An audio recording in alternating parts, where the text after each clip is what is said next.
Ngayon ba, like, percent na kayo na sure for the 2028? Ang daming klamo ng tao. You see that wherever you go. Yes, oo. Nakikita ko yung panawagan ng mga tao. At hindi ko lang yan nakita ngayon. Nakita ko din yan noong Even 2020. before. Yes. Nakita ko din yan noong 2019. Nandyan pa rin. Naiintindihan ko yung kagustuhan nila. Pero malapit naman na ang end of 2026. At yun yung binigay sa akin na deadline ng mga campaigners para mag-announce kung tatakbo ba talaga o hindi. Sorry. Pina-finalize na lang namin yung schedule namin after May 6 at matatapos na kami by May 9, Friday, yung May 10 reserve na yun para sa mga emergency requests. And then May 11, Sunday, merong Solidarity Mass for honest, orderly, and peaceful elections sa Davao City. So yun yung last activity. Pero ma'am, di ba nag-commit kayo ma'am na you will be there for the nung pinasawan kayo ng NBI? Yes, oo. Kasama na sa schedule namin yun. So break kayo ng May 8 to be there po for the PI. Yung schedule namin sa NBI na sinulat nila, sa sabina nila is May 9 and May 16. And then nag-usap kami ng lawyers napag-usapan namin na May 9 pupunta para mag-oath doon sa counter affidavit. Okay. How confident are you, ma'am? Given the limited time, kasi hindi pa kayo nakaka-join mismo talaga sa mga candidates. You have your own lakad, PDP has its own. How confident are you po that you'll be able to have the Duterte? Well, as with any elections, no, hindi namin alam kung ano talaga yung results.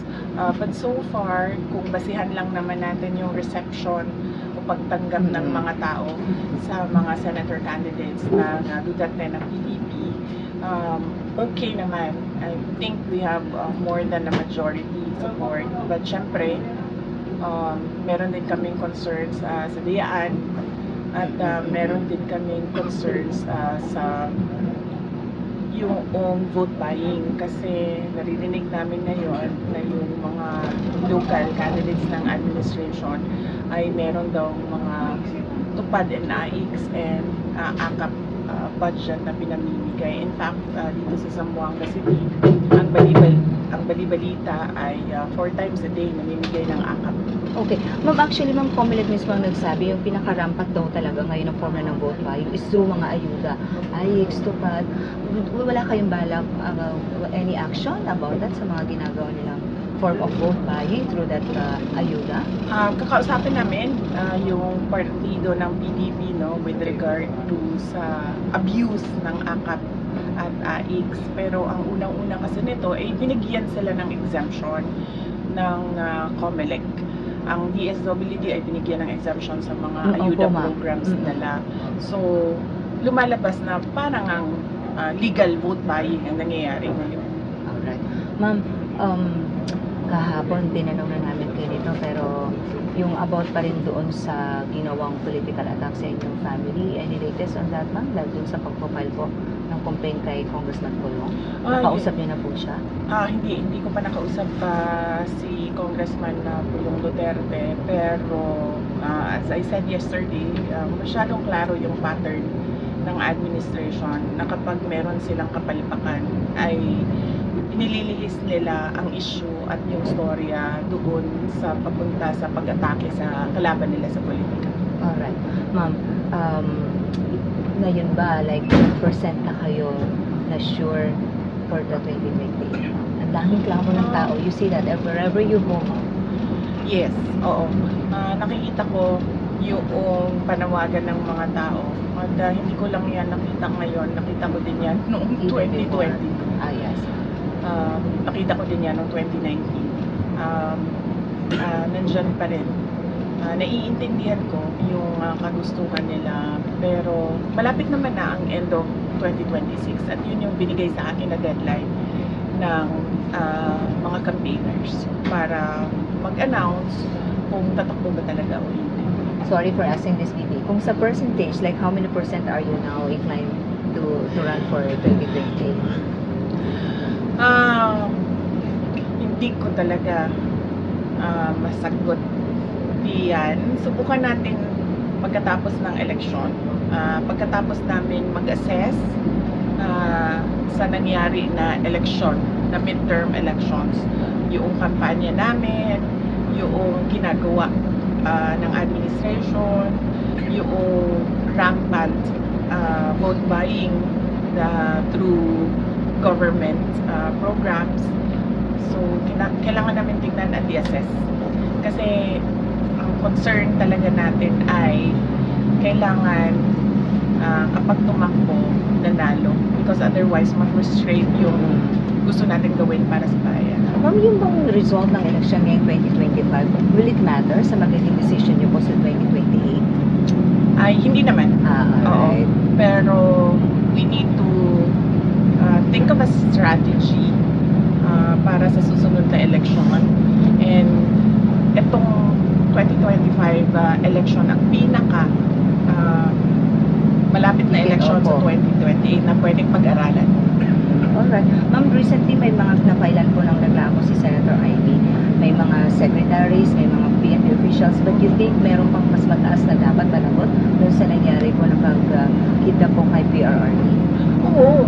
Dapat talaga managot ang Pangulo ng Pilipinas because he allowed foreign entity, a foreign organization to interfere with our national sovereignty. So, hanggang siya dapat makasuhan. Opo, kasi hindi naman mangyayari lahat yon kung walang approval ng Pangulo. Yung tinatawag natin na rendition o yung pagkidnap o pagkuha ng isang citizen sa loob ng bayan niya at dalhin siya sa isang foreign jurisdiction para ipakulong doon.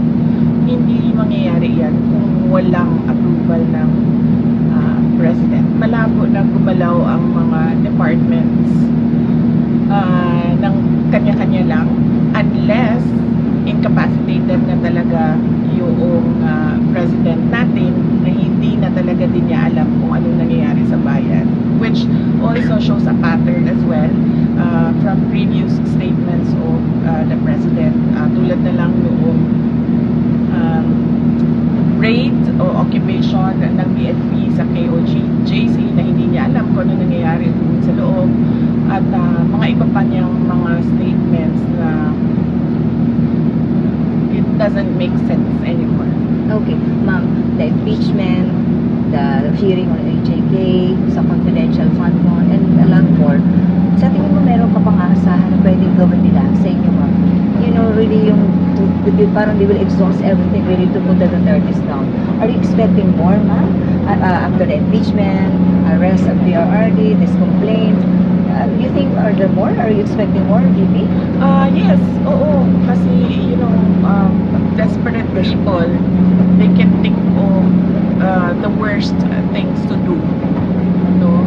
So, oo, naisip ko yan na hindi talaga titigil hanggang hindi ako makulong or mamatay.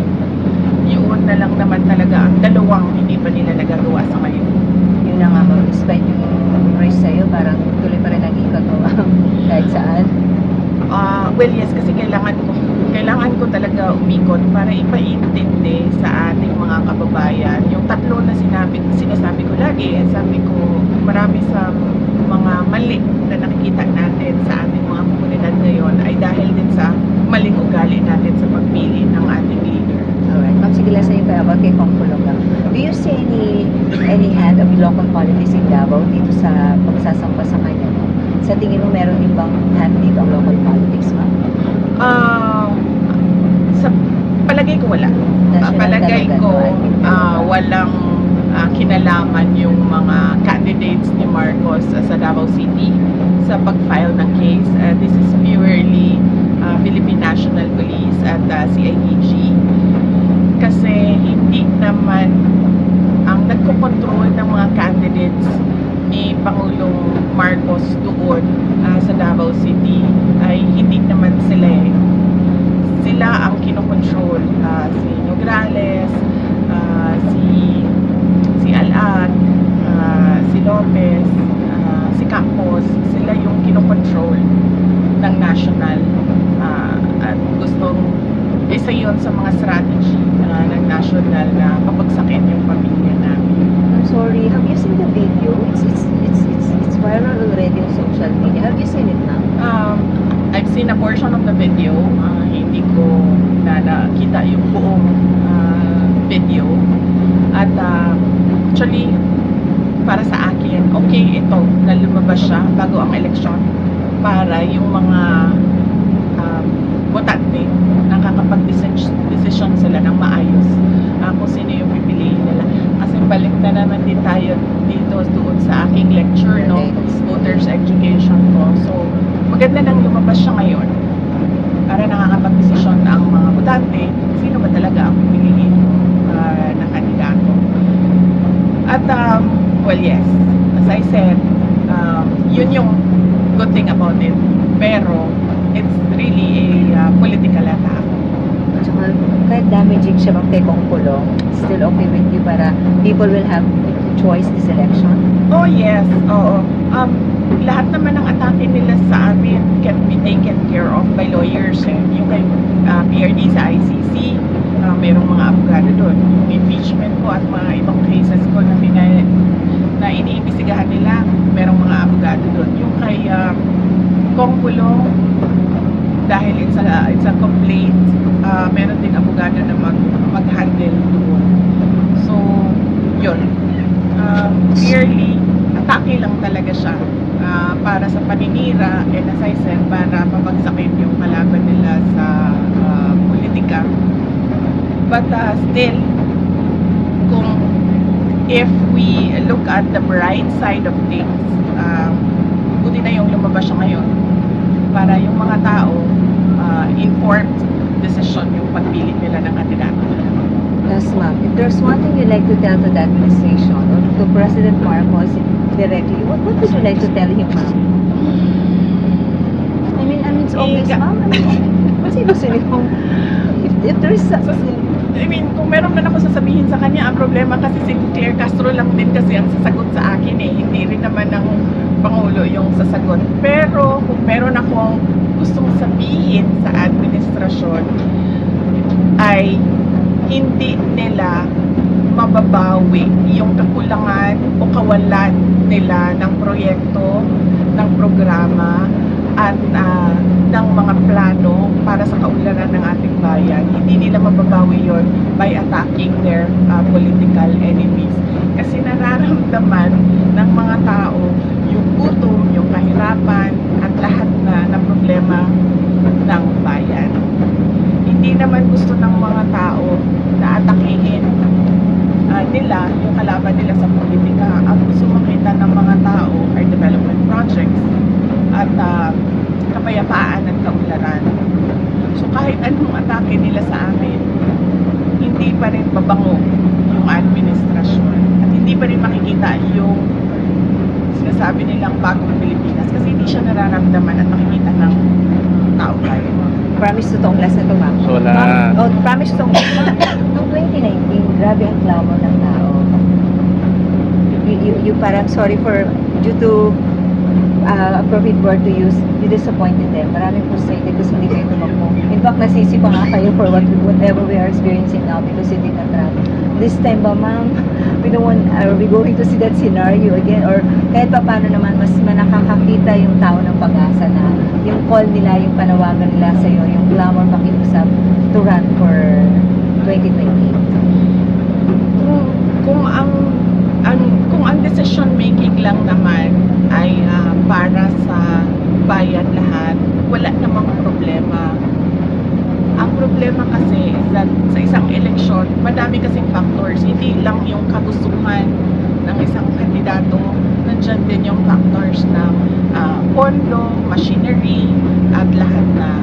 Yes, nakita natin na pwedeng walang ganyan ang isang kandidato noong 2016 kay President Duterte.